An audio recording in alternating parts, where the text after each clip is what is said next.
Welcome, friends. This is a live channeling that occurred during a much longer video.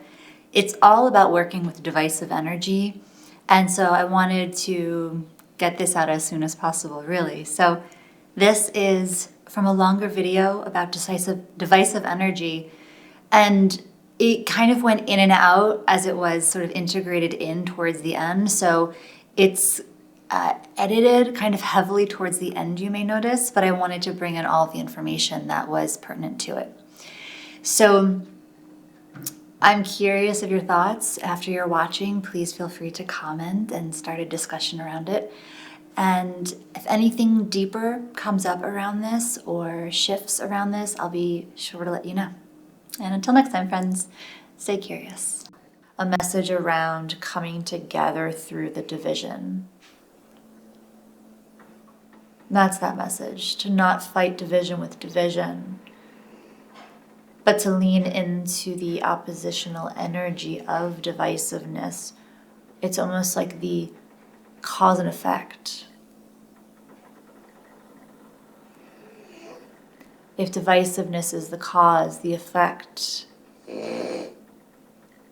can be anything.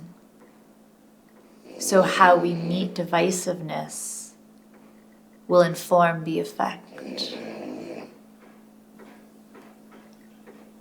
So it's really about, we have an opportunity of division, and how we meet it will be reflected back to us. So if we meet the divisiveness with love and unity and coming together, and focusing on the collective needs, we will be met with that society. But if we meet the division with more division, the cycle of division repeats. So this is a mass scale, global opportunity to shift society in a way that's beyond everyone going within, for it involves everyone going within. But it can be this massive, swift lifting of a collective, of a species. Through the divisiveness can be this golden opportunity to lift as a species.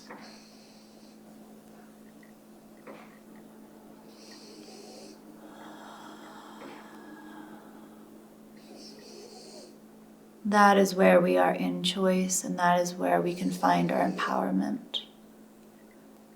And it takes going within to understand truly the essence of the society that you want to be in. Not the details and not what you have, but the essence of the society that you want to be in. Is it one of peace and unity, or is it one of hate and division? When you feel into the essence of the society that you want to be that with, sit with that and allow that to inform your actions and how you respond in the day-to-day world. For that is a society that you will grow within you and outside of you. That is how you can be in choice, and that is how you can play a role, even secluded, without speaking the words out loud, without being in the experience with others, without being vocal. Being outspoken does not mean that you have to speak out. Speaking from within is ever so powerful.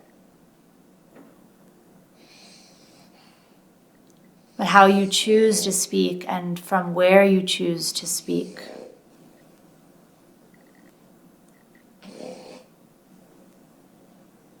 that can mean many things. Notice what it meant for you. Where as a place, or where as a state of being.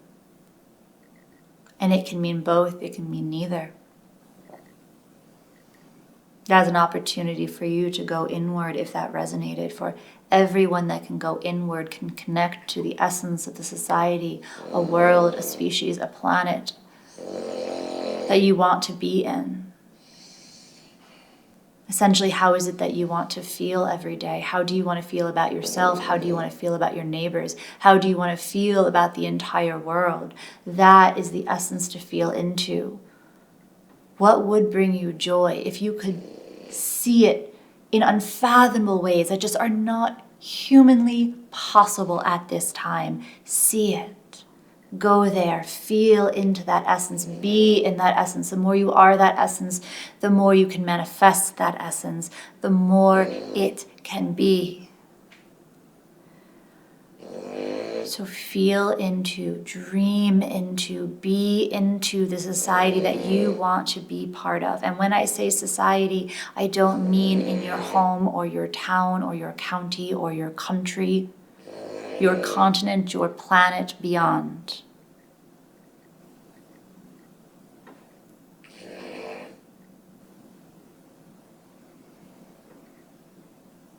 Broaden your scope of society, which will broaden your lens of what's possible, which will broaden your expansion of consciousness, which will allow you to dream in a bigger way, which will allow you to feel in a bigger way, which will allow you to attune and align into the frequency that brings you excitement and joy, brings you peace, brings you serenity, and excitement and laughter and love and sadness and grief, and all of those emotions can exist in this lifted space, in this society where there is full support. You can feel safe in feeling and experiencing it and being in this state of sadness. It can feel like a gift. I get to experience this right now. Every moment feels like a gift that you get to experience, not a moment that you have to then unpack and understand and heal from. You can just simply be. And as everyone lifts, the world will not be the world in which you know it now. It will be very different, a world in which just simply being and experiencing and challenging feelings, feeling like a gift, will feel like second nature. Nobody will even question it. So feel into the essence of the society that you want. Make it bigger. Believe and broaden what your idea of the society is. Dream bigger. Expand into it. Feel into it. For when you expand, you lift yourself beyond the lower frequencies that pull you back away from lifting into what can be possible. It keeps you in this small scope of limitation of what is possible. That is what fear does. It keeps you in this small, confined scope of awareness. And when you can soften and lift, you soften and lift and emerge. It's almost like this tunnel of light that it begins to emerge. It's almost like the Kundalini Rising. When you lift out of the fear, fear, root chakra, when you can lift out of the fear, that is when the energy can rise, like the Kundalini awakening, which can be anything and it's not always necessarily felt, is not always this monumental physical experience for someone. So many have had them and are not aware, but they know that there has been this great shift. And the more we can soften the charge around these events that seem magical and far from possibility, the more they will be a possibility, the more people will acknowledge that it is happening in mass amounts and nobody recognizes it because no one is trying to be open to what it could be. They're looking at it through the scope and the lens that has how they have been taught as to how it is. We also talked about broadening your scope, even of what society is. Notice how far your society reaches. Is it just your home? Is it just yourself? When you think about society, think about the well-being. The well-being of. When you think about society, think about the well-being of. Is it of all? Is it of a few? Without judgment, just notice, what is your society? Because even if your society is, well, I just care about me, amazing. Focus on you. Because you lifting will help lift all around you. And all of those people will then begin to lift. So even just one person, even if you think, I'm my only society, I'm completely alone in this life, that is all you need. because